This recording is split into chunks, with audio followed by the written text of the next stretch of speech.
Morning guys, welcome back to our YouTube channel. I hope कि आप सब ठीक होंगे और आपकी तैयारी अच्छी चल रही होगी। ये mock test SBI PO prelims का था जो कि मैंने टेक्स्ट बुक से लगाया था। इसमें भी मेरा स्कोर जो बना था वो था 39 और परसेंटाइल थी 86। इंग्लिश में मैंने अटैम्प्ट किए थे 30 और मेरे मार्क्स बने हैं 18.75। और क्वांट में मेरी स्पीड काफ़ी ज़्यादा कम हो गई है। मैंने 10 ही क्वेश्चन अटैम्प्ट किए थे जिसमें कि मेरा स्कोर बना है 8.75। और रीजनिंग में मेरे 19 क्वेश्चन मैंने अटैम्प्ट किए थे जिसमें कि एक पूरी पजल गलत हो गई है। इसमें मेरा जो स्कोर बना था वो था 11.5। हालांकि इंग्लिश का सेक्शन ज़्यादा टफ नहीं था लेकिन फिर भी मेरे काफ़ी ज़्यादा नेगेटिव में लगे हुए हैं। अगर ऐसी सिचुएशन रही इंग्लिश की, ये एग्जाम क्वालिफाई करना और भी मुश्किल हो जाए। क्वांट में भी काफ़ी स्पीड मेरी गिर गई है। हालांकि मैंने कम ही क्वेश्चन अटैम्प्ट किए थे इसमें, लेकिन फिर भी एक क्वेश्चन इसमें गलत हो गया DI का। मुझे ऐसा लग रहा है कि मुझे सेक्शनल टेस्ट लगाने की काफ़ी ज़रूरत है, वो भी PO लेवल। रीजनिंग में मेरी पहली पजल गलत हो गई। जब मैं मार्क कर रहा था तो मेरे आंसर सारे मैच हो रहे थे। ऐसा लगा ही नहीं कि ये पजल गलत होगी, लेकिन जब मैंने सबमिट करके देखा तो ये पूरी की पूरी पजल गलत थी। इस मॉक टेस्ट में एक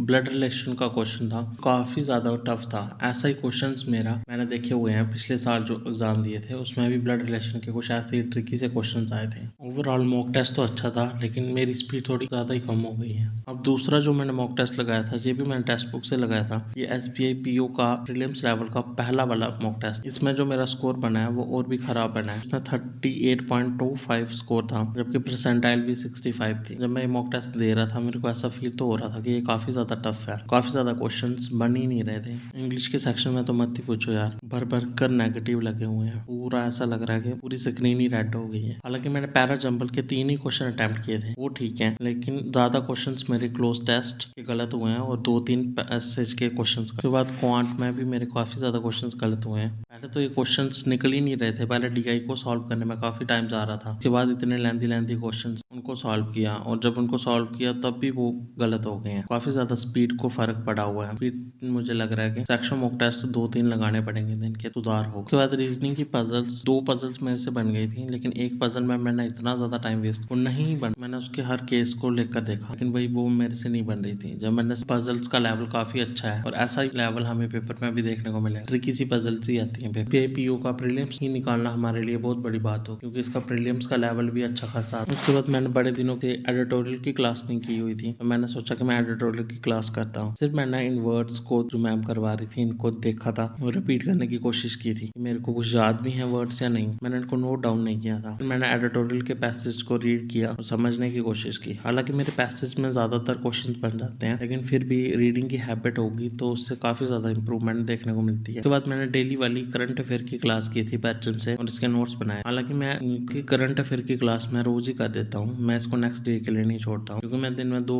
बार करंट अफेयर की क्लास करता हूँ। इस क्लास के तुरंत बाद मैंने दूसरी करंट अफेयर की क्लास की थी। ये मैं आशीष गौतम सर से करता हूँ, हमेशा आपको बताया है मैंने। इस क्लास में भी 2-4 ही ऐसी न्यूज होती हैं जो कि मैम से रह जाती है। सर जो पर्चे में करवाते हैं वो ज्यादा बैंकिंग वाली न्यूज नहीं करवाते हैं, तो बैंकिंग वाली न्यूज ये वाले सर कवर करते हैं। उसके बाद मेरे को ऐसा लग रहा था कि मेरे पजल्स में काफी ज्यादा स्पीड गिर गई है, तो मैंने 12 बजे 12 पजल वाली पुणे सर की जो सीरीज चल उसकी क्लास को देखा था और उनके पजल्स को सॉल्व। इसी के साथ आ गया उस ब्लॉग के एंड पे। चैनल पे नए हो तो प्लीज चैनल को सब्सक्राइब कर देना। Thank you for watching guys.